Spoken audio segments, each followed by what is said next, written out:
देख रहे हैं सलता ग्रुप और इसमें आज हम बात कर रहे हैं क्वेश्चन बैंक वर्ग 10 सामाजिक विज्ञान का द्वितीय पाली 2019 में जो परीक्षा लिया गया है उसका कुछ प्रश्न। तो इसका पहला जो है प्रश्न 2019 के प्रथम पाली में जो प्रश्न पूछे गए थे उसका वीडियो अपलोड है, अभी तक आपने नहीं देखा है तो जाके देख लीजिए। तो चलिए बगैर देर किए हुए शुरू करते हैं सफलता ग्रुप के सौजन्य से 2019 द्वितीय पाली में सामाजिक विज्ञान यानी सोशल साइंस के पूछा गया प्रश्न। तो यहाँ पर देख लीजिए, हमारा पहला नंबर प्रश्न कहता है कि निम्नलिखित में से कौन सा उद्योग कृषि पर आधारित नहीं है। जो उद्योग कृषि पर आधारित नहीं है उसके बारे में पूछा जा रहा है। सूती, सीमेंट, चीनी या जूट। तो सही आंसर आपको ऑप्शन नंबर बी यहाँ पर सही हो जाएगा।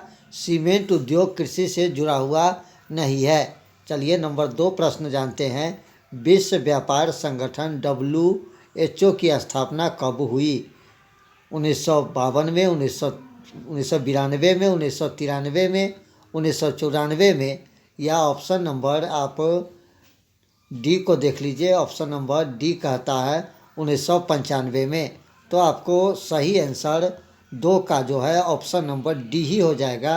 विश्व व्यापार संगठन WTO की स्थापना 1995 में हुआ था। तीसरा नंबर प्रश्न को जानते हैं। लक्ष्मी गणतंत्र भारत के किस राज्य में अवस्थित था। ऑप्शन नंबर ए को देखिए, बिहार, राजस्थान, सी महाराष्ट्र और डी त्रिपुरा। तो 3 का आपको सही आंसर यहाँ पर ऑप्शन नंबर ए बिहार बिल्कुल सही हो जाएगा। चौथा नंबर प्रश्न जानते हैं। पीतल बनाया जाता है। ऑप्शन नंबर ए कहता है तांबे से, बी जस्ता से, सी तांबा और जस्ता दोनों से और डी तांबा, जस्ता और टीन से। तो 4 का आपको सही आंसर ऑप्शन नंबर सी तांबा और जस्ता दोनों मिला के पीतल बनता है, यानी ऑप्शन नंबर सी हमारा 4 का सही हो जाएगा। चलिए 5 नंबर प्रश्न को जानते हैं। 5 नंबर प्रश्न देख लीजिए, कहता है भारत में अत्यंत विनाशकारी भूकंप आया था। भारत में अत्यंत विनाशकारी भूकंप कब आया था पूछा जा रहा है। 1934, 1948, 1967 या 1990 में। तो 5 का हमारा सही आंसर यहाँ पर ऑप्शन नंबर ए 1934 बिल्कुल सही हो जाएगा। छठा नंबर प्रश्न को जानते हैं। 1977 की लोकसभा चुनाव में किस दल को स्पष्ट बहुमत मिला था।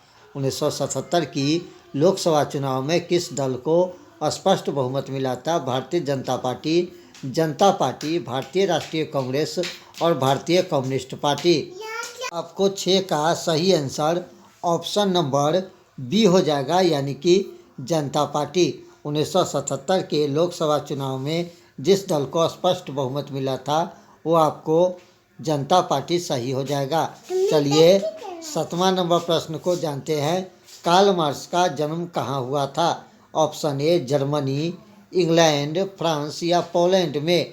तो सही आंसर आपको 7 का ऑप्शन नंबर जो हो जाएगा ए बिल्कुल सही हो जाएगा कि कार्ल मार्क्स का जन्म जर्मनी में हुआ था।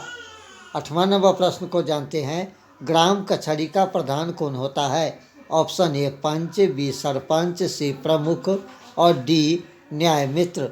तो 8 का आपको सही आंसर यहाँ पर ऑप्शन नंबर बी जो है बिल्कुल सही हो जाएगा। ग्राम कचहरी का प्रधान सरपंच होता है। 9वां नंबर प्रश्न जानते हैं। जवाहर रोजगार योजना लागू हुई 1988, 1989, 1990 या 1991 में।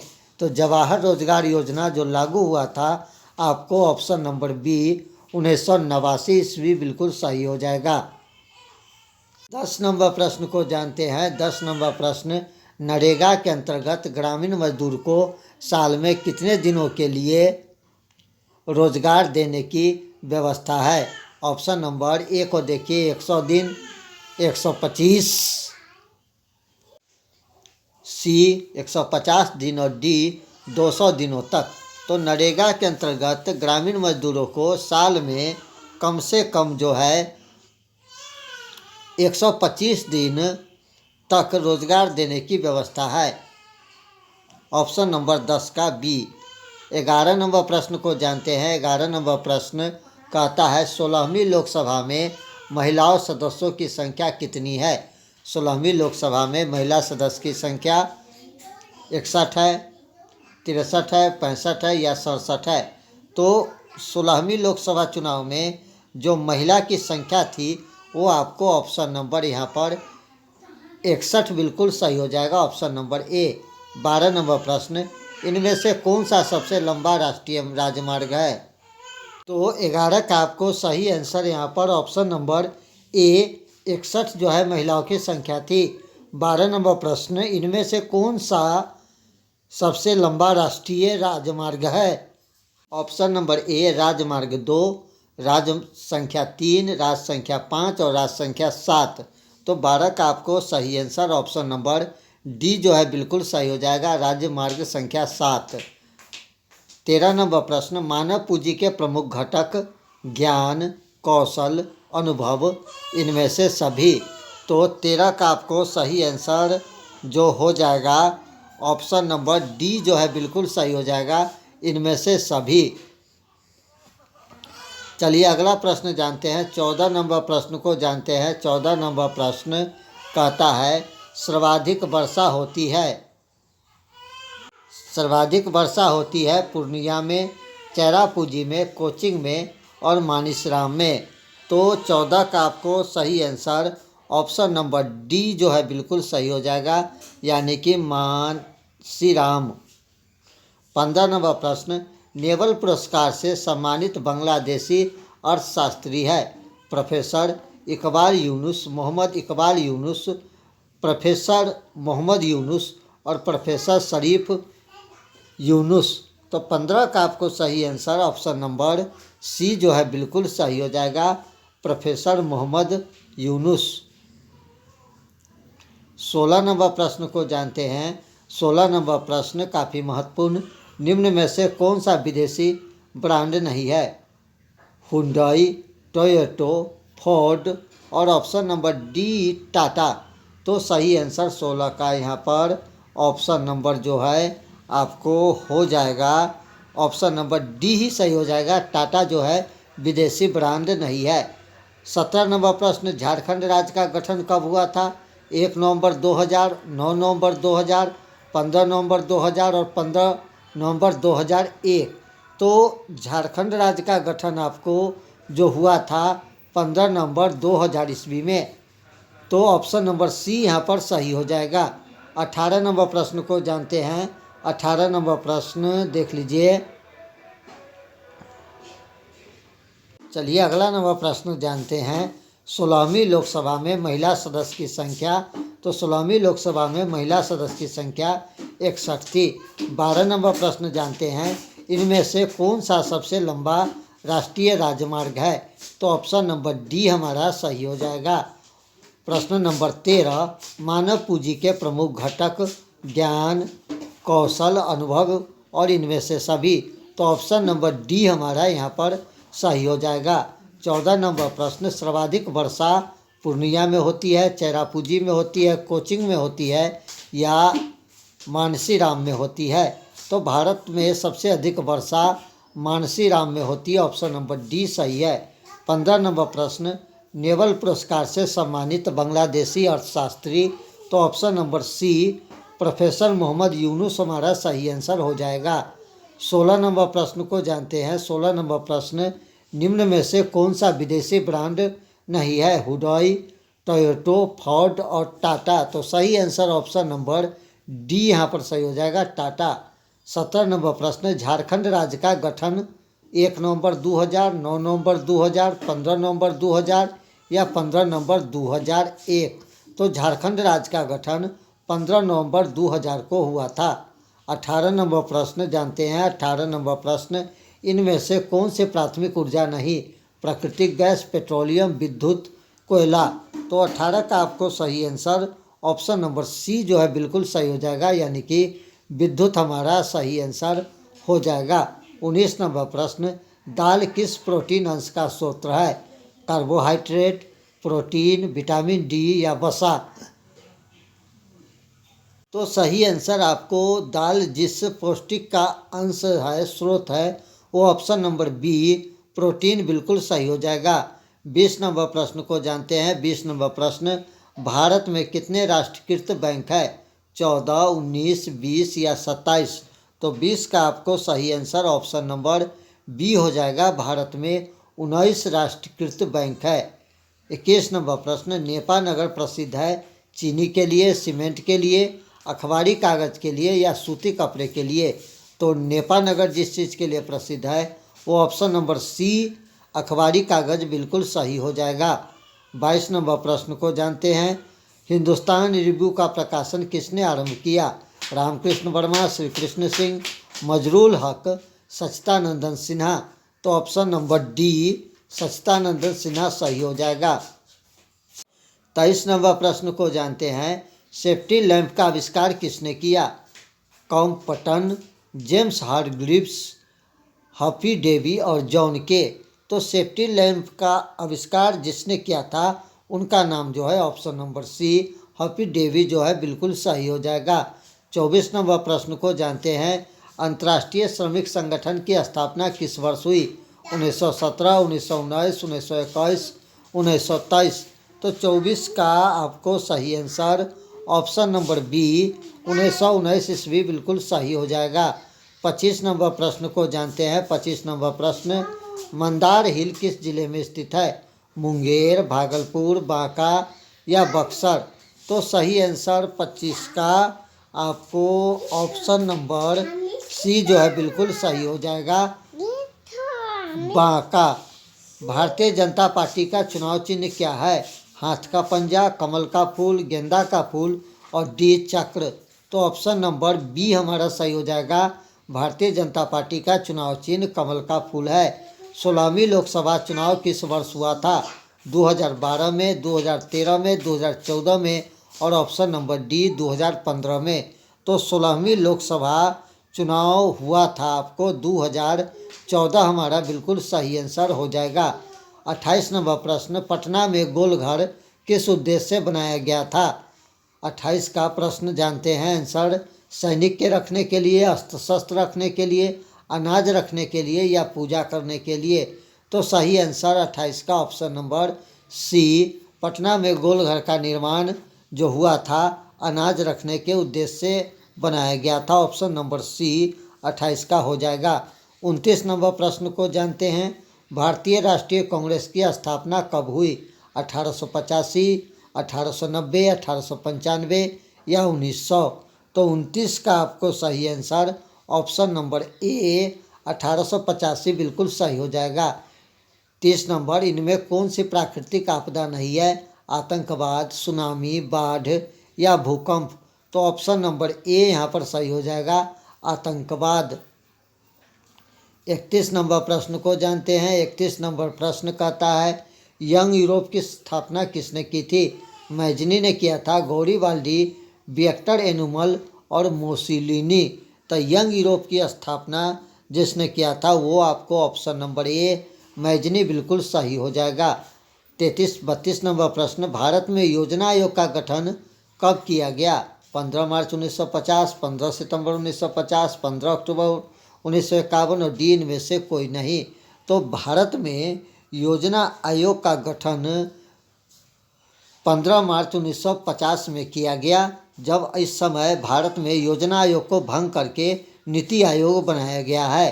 33 नंबर प्रश्न, गांधी जी ने साबरमती आश्रम की स्थापना किस वर्ष किया? 1895, 1900, 1915 या 1916 में?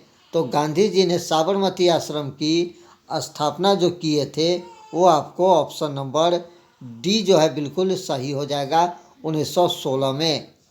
34 नंबर प्रश्न को जानते हैं। 34 नंबर प्रश्न, ब्रह्म समाज की स्थापना किसने की? राजा राम मोहन राय, दयानंद सरस्वती, विवेकानंद और रामकृष्ण परमहंस? तो ब्रह्म समाज का जिन्होंने स्थापना किया था वो आपको ऑप्शन नंबर ए राजा राम मोहन राय बिल्कुल सही आंसर हो जाएगा। 35 नंबर प्रश्न को जानते हैं। 35 नंबर प्रश्न कहता है लोकतंत्र जनता का, जनता के द्वारा जनता के लिए शासन है, यह कथन किसका है? ऑप्शन ए अरस्तु, जॉर्ज वॉशिंगटन, अब्राहम लिंकन और लॉर्ड वाइस। तो सही आंसर यहाँ पर ऑप्शन नंबर सी जो है बिल्कुल सही हो जाएगा, अब्राहम लिंकन। चलिए अगला प्रश्न जानते हैं।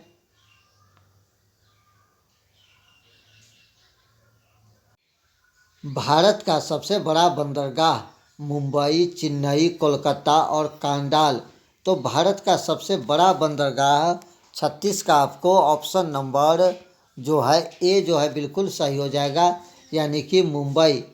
37 नंबर प्रश्न यूरोप का मरीज किसे कहा जाता था? ऑप्शन नंबर ए को देख लीजिए, तुर्की को, इटली को, इंग्लैंड को, डी फ्रांस को। तो यूरोप का मरीज ऑप्शन नंबर ए तुर्की को जो है कहा जाता था। 38 नंबर प्रश्न भारत सरकार ने सूचना अधिकार अधिनियम कब पारित किया? ऑप्शन नंबर ए को देखिए 2004, 2005, 2006, 2007। तो सही आंसर ऑप्शन नंबर बी 2005 जो है बिल्कुल सही हो जाएगा। 39 नंबर प्रश्न को जानते हैं। 39 नंबर प्रश्न कहता है कि कागज का आविष्कार किस देश में हुआ? चीन, जर्मनी, जापान, रोम। तो सही आंसर ऑप्शन नंबर ए जो है बिल्कुल सही हो जाएगा, यानी कि चीन हमारा सही आंसर हो जाएगा। चलिए अगला प्रश्न जानते हैं। हमारा 40 नंबर प्रश्न कहता है काली मिट्टी उपयुक्त है कपास के लिए, लीची के लिए, गेहूं के लिए और बाजरा के लिए। तो 40 का आपको सही आंसर ऑप्शन नंबर ए जो है बिल्कुल सही हो जाएगा, यानी कि कपास के लिए। तो ये था 40 महत्वपूर्ण ऑब्जेक्टिव प्रश्न। अब चलते हैं कि 2019 के सेकेंड सिटिंग यानी दूसरी पाली में सामाजिक विज्ञान का जो सब्जेक्टिव प्रश्न पूछा था उस पर एक नज़र जल्दी से डाल लेते हैं। तो यहाँ पर पहला प्रश्न सेकेंड पाली में 2019 में पूछा गया था, अक्टूबर क्रांति से आप क्या समझते हैं? यह सभी प्रश्न आप बढ़िया से देख लीजिएगा और लिख लीजिएगा और अपने बुक से सबका आंसर ढूंढिएगा या वीडियो के रोक के देख लीजिएगा। ये काफ़ी महत्वपूर्ण प्रश्न है।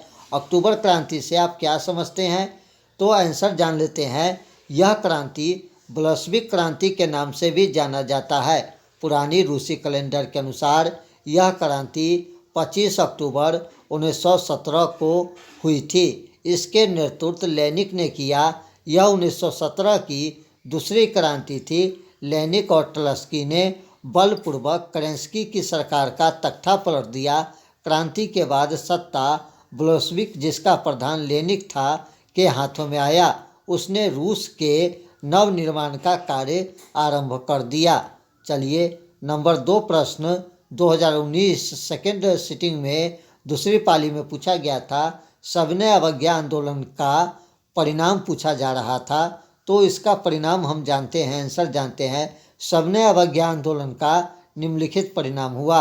नंबर 1 में जन आंदोलन का विस्तार हुआ।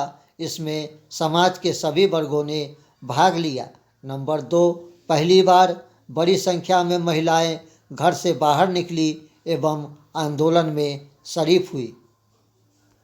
नंबर 3, आर्थिक बहिष्कार की नीति से ब्रिटिश आर्थिक हितों की क्षति पहुंची। नंबर 4, सरकार पहली बार कांग्रेस से समझौता करने पर विवश हुआ। और नंबर 5, भारत में संवैधानिक सुधारों की प्रक्रिया में तेजी आई। तीसरा नंबर प्रश्न को जानते हैं। तीसरा नंबर प्रश्न पूछा गया था, प्रथम विश्व युद्ध के किन्हीं 2 कारणों का वर्णन। तो प्रथम विश्व युद्ध के 2 कारण थे। नंबर 1, यूरोपीय शक्ति संतुलन का बिगड़ना तथा समाजवादी प्रतिस्पर्धा। 1871 में जर्मनी के एकीकरण के बाद एक सशस्त्र जर्मन राष्ट्र का उदय। धात्विक खनिज समानता अननीय चट्टानों द्वारा आध्यात्मिक खनिज अवसादी चट्टानों में पाए जाते हैं हुआ। जर्मनी, इंग्लैंड और फ्रांस के लिए एक बड़ी चुनौती बन गया। समाजवादी प्रतिस्पर्धा और औद्योगिक क्रांति के फलस्वरूप उत्पन्न उपनिवेशिक व्यवस्था बनाए रखने के लिए यह युद्ध हुआ। चौथा नंबर प्रश्न को जानते हैं। चौथा नंबर प्रश्न कहता है विश्व बाजार किसे कहते हैं।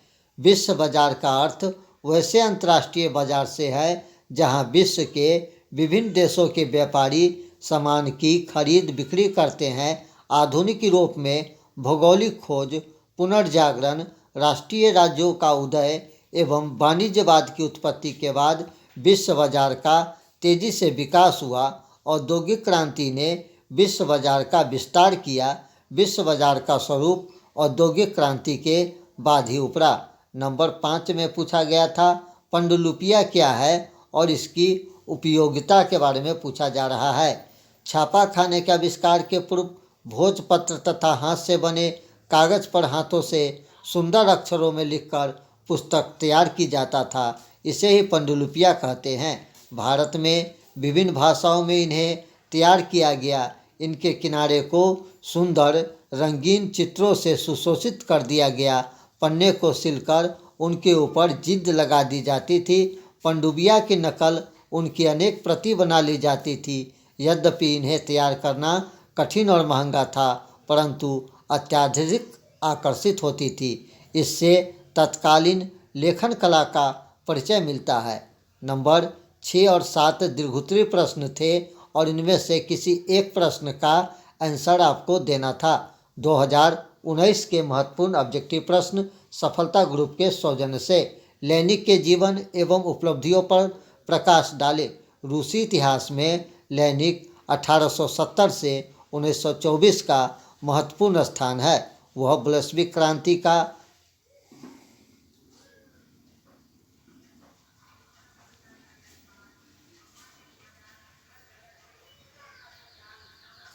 महत्वपूर्ण स्थान है। उनका जन्म 10 अक्टूबर 1870 में सिबस्को नामक ग्राम में हुआ। वह जारशाही का कट्टर विरोधी था। उसने रूसी सोशल डेमोक्रेटिक दल की सदस्यता ग्रहण की। बाद में वह बोल्शेविक दल का और इसका प्रभावशाली सदस्य बन गया। लेनिक ने 1905 की रूसी क्रांति में सक्रियता से भाग लिया। उनके क्रांतिकारी विचार के कारण उसे रूस से निर्वासित कर दिया गया। 1917 की मार्च क्रांति के बाद वह स्विट्जरलैंड से रूस वापस आया और बोल्शेविक दल का नेतृत्व ग्रहण किया। ट्रॉट्स्की की सहायता से उसने केरेंस्की की सरकार का तख्ता पलट दिया तथा स्वयं बोल्शेविक सरकार का प्रधान बन गया। सत्ता संभालने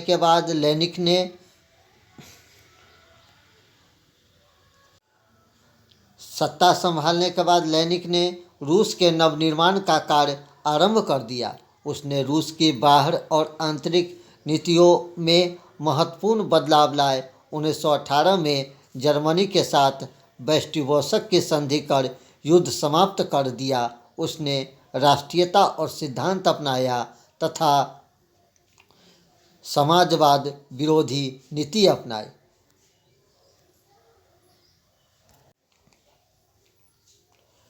साम्यवाद का प्रचार करने के लिए उसने थर्ड इंटरनेशनल और कॉमिटन की स्थापना 1918 में रूस के लिए एक नया संविधान बनाया। रूस का नाम बदलकर union of Soviet socialistic Republic कर दिया गया। पुराना रूसी झंडे के स्थान पर नया झंडा बनाया गया। चेका और लाल सेना की सहायता से क्रांतिकारियों का दमन किया गया। स्त्री को पुरुष के समान अधिकार दिए गए। धर्मनिरपेक्षता की नीति अपनाई गई तथा निःशुल्क प्राथमिक शिक्षा की व्यवस्था की गई। आर्थिक सुधार के लिए 1921 में नई आर्थिक नीति अपनाई गई। इन कार्य के द्वारा लेनिक ने रूस का कायापलट कर दिया। 7वां नंबर प्रश्न को देखिए।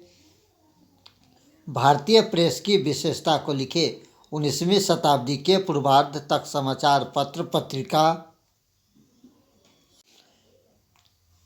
पत्र पत्रिका एवं पुस्तक का प्रकाशन सीमित स्तर पर होता था। इसके प्रमुख कारण था सामान्य जनता, समृद्ध कुलीन और सामंती वर्ग की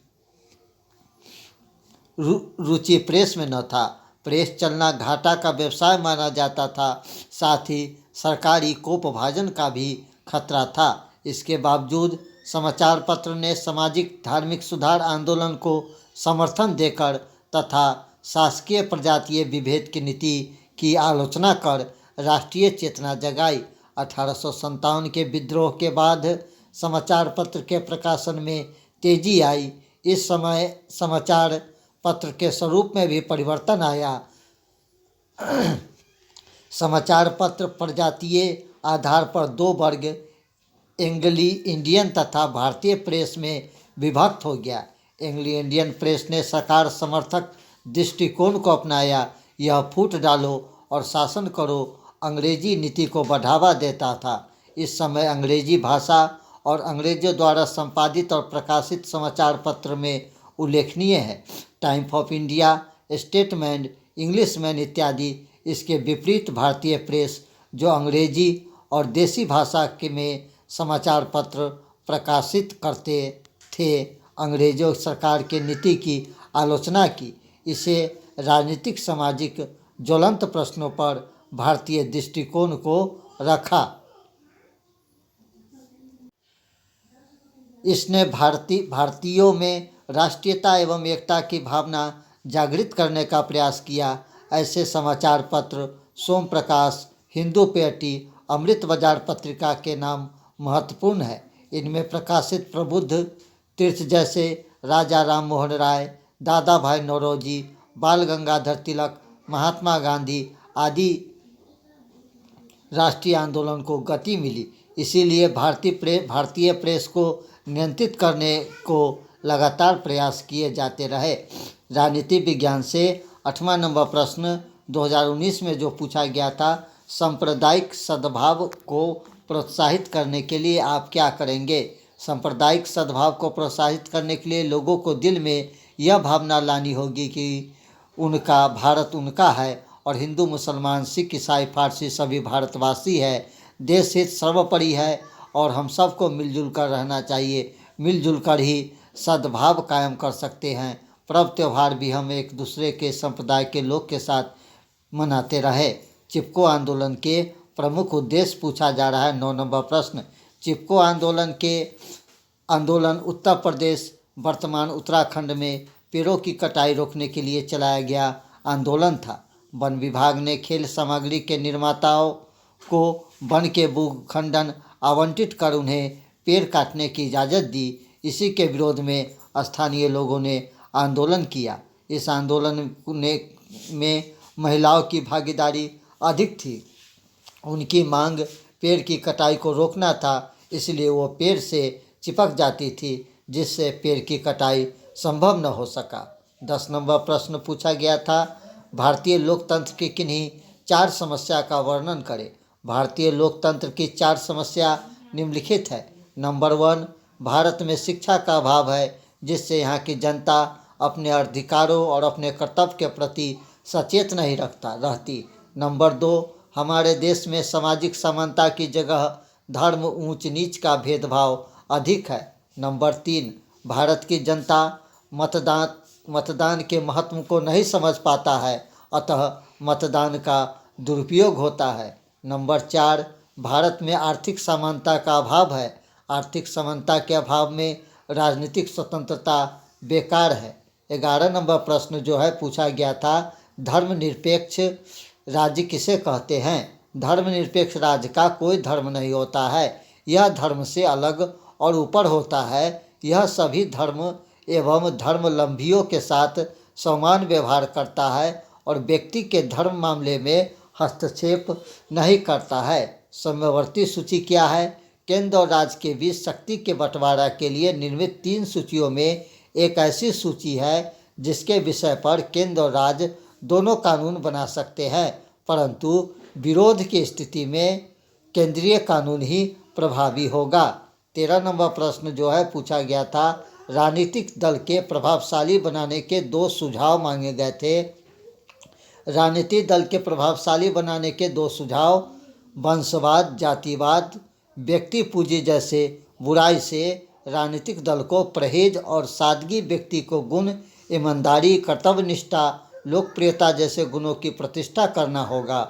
नंबर 2, सिद्धांतहीनता और अवसरवादी छवि से बाहर निकलने के लिए बुनियादी सिद्धांत को प्रतिष्ठित करना होगा और इन सिद्धांत के आधार पर ही कार्यक्रम निर्मित करना होगा। 14 और 15 दीर्घोत्तरीय प्रश्न थे। सांप्रदायिकता के किन्हीं 4 कारण को पूछा जा रहा है। सांप्रदायिकता के 4 कारण। नंबर 1 में संकरणीय धार्मिक विचारधारा, अपने धर्म को तुलना में अधिक श्रेष्ठ मानना। नंबर 3 अन्य धर्म के प्रति घृणा की भावना फैलाना। नंबर 4 अपने धर्म के लिए राष्ट्रीय हित की तिलांजलि देना। राजनीतिक दल के प्रमुख कार्य को बताइए। राजनीतिक दल को लोकतंत्र का प्राण कहा गया है। राजनीतिक दल को सरकार का चतुर्थ अंक भी कहा जाता है। प्रतिनिधि लोकतंत्र को राजनीतिक दल ही व्यवहारिक रूप देते हैं। लोकतंत्र में राजनीतिक दल निम्नलिखित महत्वपूर्ण कार्य करते हैं। जनता को शिक्षित करना। आज के राजनीतिक जीवन बहुत जटिल हो गया है। राजनीतिक मामला में जनता को शिक्षित करने का काम राजनीतिक दल ही करते हैं। वो अपने कार्यक्रम, नीति, दृष्टिकोण जनता के सामने रखते हैं। इससे जनता को राजनीतिक शिक्षा मिलती है। जनमत का निर्माण। राजनीतिक दल जनमत का भी निर्माण करते हैं। जनता के सामने अपना कार्यक्रम रखते हैं। इससे जनता देश की राजनीतिक समस्या पर अपना मत निश्चित कर पाता है तथा ठोस जनमत का निर्माण संभव होता है। निर्वाचन में भाग लेना। राजनीतिक दल का सबसे प्रमुख कार्य चुनाव में भाग लेना है। चुनाव लड़ने के लिए अपने उम्मीदवार को खड़ा करते हैं, जिससे राजनीतिक दल के अधिक लोग निर्वाचित होकर आते हैं, उसी की सरकार बनती है। जनता और सरकार के बीच कड़ी का काम। ये जनता की मांग एवं इच्छाओं को सरकार के सामने लाते हैं तथा उसे क्रियान्वित करवाते हैं। साथ ही सरकार के कामों की जानकारी जनता तक पहुंचाकर दोनों के बीच कड़ी का काम करते हैं। विरोधी दल के रूप में। ये विरोधी दल के रूप में सरकार की नीतियां एवं कार्य की आलोचना करते हैं। गलत नीतियों का विरोध कर सरकार पर नियंत्रण रखते हैं। अर्थशास्त्र के महत्वपूर्ण प्रश्न जो पूछे गए थे। आर्थिक आधारभूत संरचना का महत्व।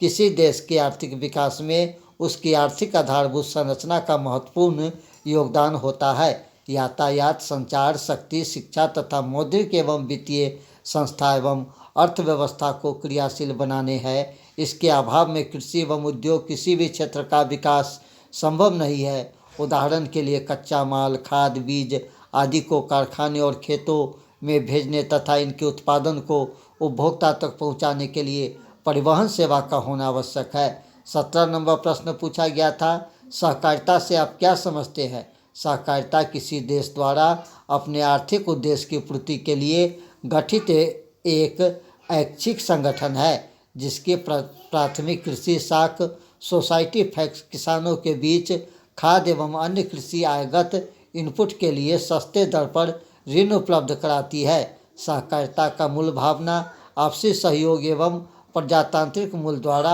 आर्थिक उद्देश्य की प्राप्ति है। 18 नंबर प्रश्न, उपभोक्ता के शोषण के कौन कौन से तरीके हैं? भारत में उपभोक्ता का शोषण कई प्रकार से किया जाता है। उत्पादकता या विक्रेता कई बार अनुचित व्यापारिक व्यवहार करते हैं। उदाहरण के लिए वो वस्तु को माल तौल में कमी करते हैं, ग्राहकों से वस्तु के निर्धारित खुदरा मूल्य से अधिक मूल्य वसूल करते हैं, निम्न स्तर की वस्तुओं का बिक्री करते हैं जो स्वास्थ्य के लिए हानिकारक हो सकता है। 19-20 दीर्घोत्तरीय प्रश्न था। एक का आंसर दिया था। बिहार के आर्थिक पिछड़ने के कारण। पूर्वी भारत का एक प्रमुख राज्य होने पर बिहार आर्थिक दृष्टि से पिछड़ा हुआ है। इसके आर्थिक पिछड़ने के प्रमुख कारण निम्नलिखित है। कृषि का पिछड़ापन। बिहार एक कृषि प्रधान राज्य है, परंतु राष्ट्रीय औसत की अपेक्षा बिहार में कृषि निवेश की मात्रा कम है। परिणामतः राज्य की कृषि पिछड़ी हुई अर्थव्यवस्था में है और इसकी उत्पादकता बहुत कम है। औद्योगिकरण का अभाव। अविभाजित बिहार के दक्षिण भाग में खनिज पदार्थ का बहुल था, अतएव राज्य को भारी एवं आधारभूत उद्योग स्थापना भी इस क्षेत्र में हुआ, परंतु राज्य के विभाजन के पश्चात यह क्षेत्र झारखंड का अंग हो गया और बिहार अब कोई बृहत उद्योग नहीं है। कमजोर आर्थिक संरचना, यातायात एवं संचार साधन, शक्ति, सिंचाई, बैंक एवं अन्य वित्तीय संस्था संचार आर्थिक संरचना के प्रमुख अंग है। इसके अभाव में कृषि, उद्योग एवं व्यवसाय किसी भी क्षेत्र का विकास संभव नहीं है। अतः आर्थिक संरचना के दृष्टि से बिहार की स्थिति बहुत कमजोर है। जनसंख्या में वृद्धि, देश के अन्य राज्यों की अपेक्षा बिहार में जनसंख्या की वृद्धि दर भी अपेक्षाकृत अधिक है। जनसंख्या में अत्यधिक वृद्धि के कारण बिहार साक्षरता दर, शिशु मृत्यु दर, जीवन प्रत्याशा, क्रम सहभागिता दर आदि विकास के सभी मापदंडों में पीछे है। 20 नंबर प्रश्न, वैश्वीकरण से बिहार पर पड़े प्रभाव को समझाइए। तो ये इसका आंसर आपको हम जो सेट नंबर 1 2019 के प्रथम पाली में प्रश्न पूछे गए थे उसमें इसका आंसर दिया है, आप जाके वहाँ से देख लीजिए। भूगोल का प्राकृतिक संसाधन का संरक्षण क्यों आवश्यक है? प्राकृतिक संसाधन सीमित है और इनका अविवेकपूर्ण उपयोग विभिन्न प्रकार के सामाजिक, आर्थिक, सांस्कृतिक एवं पर्यावरणीय समस्या को जन्म देता है। इसीलिए सतत विकास द्वारा भविष्य की पीढ़ियों की आवश्यकता के पूर्ति के लिए प्राकृतिक संसाधन का संरक्षण आवश्यक है। कपास के उत्पादन में महाराष्ट्र क्यों प्रसिद्ध है? कपास के उत्पादन के लिए काली मिट्टी उपयुक्त होती है। देश में इस प्रकार की मिट्टी दक्कन के पठारी क्षेत्र विशेषकर महाराष्ट्र में पाई जाती है। यह मिट्टी काफ़ी उर्वरा होती है। इस कारण महाराष्ट्र में कपास का उत्पादक अधिक होता है। पेट्रोलियम के महत्व कोयले से अधिक है, क्यों? पेट्रोलियम का महत्व कोयले से अधिक है, क्यों? पेट्रोलियम का भंडार कोयले के भंडार से अधिक है। पेट्रोलियम खनिज परिवहन एवं वितरण कोयले से सस्ता है। पेट्रोलियम में कोयले की अपेक्षा अधिक शक्ति देने की क्षमता है। उद्योग से प्रदूषण कैसे फैलता है? उद्योग से निकलने वाला धुआं, गैस, गंदा जल प्रदूषण उत्पन्न करता है। धुएं में कार्बन मोनोऑक्साइड एवं सल्फर ऑक्साइड जैसे जहरीले गैस होते हैं। कार्बन मोनोऑक्साइड एक दमघोटू गैस है जिससे मनुष्य की मृत्यु भी हो जाती है। सल्फर डाइऑक्साइड गैस में आँखों में जलन, दमा, खांसी, सिर दर्द, चक्कर आना इत्यादि में वृद्धि। इसके अतिरिक्त वायु प्रदूषण से अन्य जीव जंतु, पेड़ पौधे एवं वायुमंडलों को हानि पहुंचती है। उद्योग से निकलने वाला गंदा जल हैजा, पेचिस, पीलिया एवं टाइफाइड रोग का कारण है, जबकि ध्वनि प्रदूषण से चिड़चिड़ापन, बहरापन, अनिद्रा इत्यादि में वृद्धि होती है। भारत के लिए जल मार्ग क्यों महत्वपूर्ण है? आंसर जानते हैं। जल मार्ग परिवहन का सबसे सुलभ एवं सस्ता साधन है। भारत के लिए यह सबसे उपयुक्त है।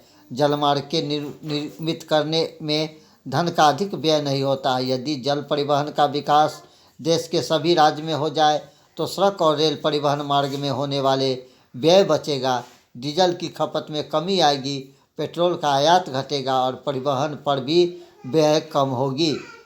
26-27 त्रिभुज प्रश्न, अर्थव्यवस्था में खनन कार्य के प्रभावों का वर्णन। खनन कार्य का अर्थव्यवस्था पर निम्नलिखित प्रभाव है। विभिन्न प्रकार के खदानों में खनन कार्य हेतु लाखों लोगों को रखा जाता है, फलतः बेरोजगारी दूर होती है।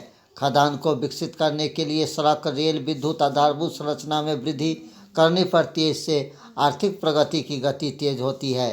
खाद्यान्न के क्षेत्र में पहले से बसी आबादी का पुनर्वास करना पड़ता, अतः पेट्रोलियम का उनका पुनर्वास जिस नए क्षेत्र में होता है वह भी नए ढंग से विकास की गति आगे बढ़ाता है। खनन कार्य से पर्याप्त दुर्लभ खनिज को निर्यात से विदेशी मुद्रा प्राप्त होती है। खनन से प्राप्त खनिज से उद्योग खड़े किए जाते हैं, इस लोगों को रोजगार मिलता है, व्यवसाय में वृद्धि तथा देश का विकास होता है। भारतीय रेल परिवहन की विशेषता का वर्णन करें। भारतीय रेल परिवहन की प्रमुख विशेषता दैनिक यात्रियों के आवागमन के लिए विशेष रेलगाड़ी का परिचालन, बड़े शहरों में मेट्रो रेल सेवा का परिचालन, इंजनों में रक्षा कवच की व्यवस्था, रेल संपत्ति एवं यात्री की सुरक्षा के लिए जीआरपी एवं आरपीएफ की व्यवस्था, मालगाड़ी में प्राइवेट कंटेनर एवं वैगनों को लगाने की व्यवस्था, पर्व त्यौहार एवं विशेष अवसर पर विशेष रेलगाड़ी का परिचालना, कंप्यूटर द्वारा आरक्षण प्रणाली एवं ई टिकट की सुविधा। आपदा प्रबंधन से महत्वपूर्ण प्रश्न। आपदा से आप क्या समझते हैं? कुछ दुर्घटना ऐसी होती है जो बिना बुलाए मेहमान की तरह अकस्मात आ धमकता है और अल्प समय में ही जन धन को अपार क्षति पहुंचा देता है। ये हमें संकट की स्थिति में ला देता है। संकट की स्थिति उत्पन्न करने वाली ऐसी कोई भयानक घटना आपदा कहलाता है। दूसरे शब्दों में हमारे सामाजिक आर्थिक जीवन को भारी खतरा में डालने वाले अकस्मात घटना जिसे हमें उम्मीद नहीं थी आपदा कहलाता है। बाढ़ से होने वाले हानियों की विवेचना। बाढ़ से होने वाली हानि निम्नलिखित है: अपार धन जन की क्षति, फसल की बर्बादी, परिवहन व्यवस्था का ठप पड़ जाना। भूकंप से बचाव के 2 उपायों का उल्लेख करना है। पृथ्वी के भीतर होने वाली हलचलों के से पृथ्वी के सतह पर उत्पन्न कंपन को भूकंप कहा जाता है। भूकंप एक भयंकर प्राकृतिक आपदा है। भूकंप से बचाव के निम्नलिखित 2 उपाय हैं: भूकंप नियंत्रक एवं मोनोलिथिक केंद्र की स्थापना करना, भूकंप रोधी मकानों का निर्माण पर जोर देना। 31 नंबर प्रश्न देख लीजिए। सुनामी से बचाव के उपाय का उल्लेख करें। सुनामी के विनाशकारी प्रभाव से बचने के प्रमुख उपाय निम्नलिखित है: समुद्र तट के किनारे मैंग्रोव वृक्ष लगाना, मकानों का निर्माण समुद्र तट से दूर ऊंचाई पर करना, उपग्रह द्वारा प्राप्त चेतावनी पर ध्यान देना। तो ये था आपको वर्ग 10 सोशल साइंस क्वेश्चन बैंक सामाजिक विज्ञान, जिसका परीक्षा 22/2/2019 द्वितीय पाली में बिहार बोर्ड से हुआ था। उसके प्रश्न ऑब्जेक्टिव और सब्जेक्टिव का आंसर। मिलते हैं फिर अगले वीडियो में, तब तक दीजिए इजाज़त। नमस्कार, जय हिंद।